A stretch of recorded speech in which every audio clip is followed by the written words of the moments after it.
Welcome to Essential Hayek.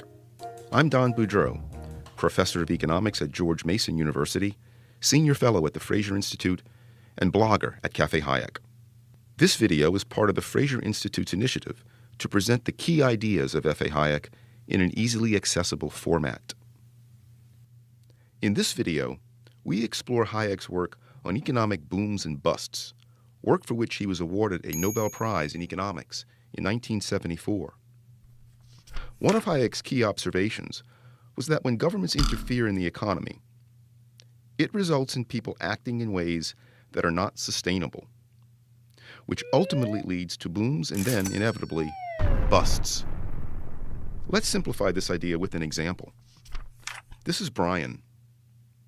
Brian is a politician who thinks he has a great idea for creating jobs and widespread prosperity.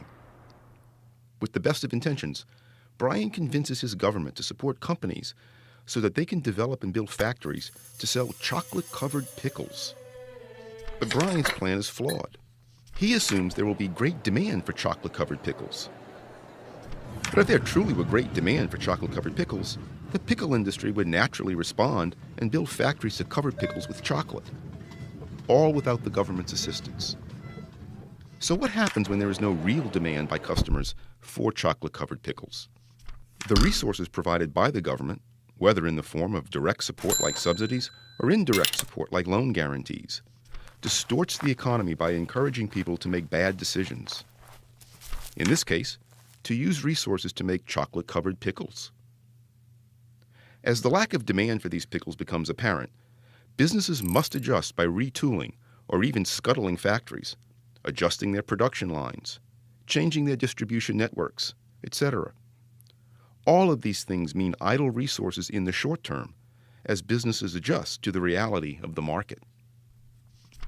The challenge is to ensure that producers have the knowledge and the incentives to produce goods and services that people want.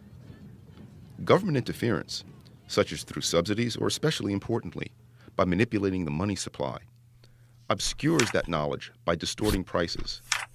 This interference, by initially causing producers to tool up to produce things that consumers don't really want, inevitably results in producers having to tool down and readjust in order to better meet true consumer demands. The core insight from Hayek on economic booms and busts is that government interference, even when done with the best of intentions, changes people's behavior by changing incentives and changing signals in the market.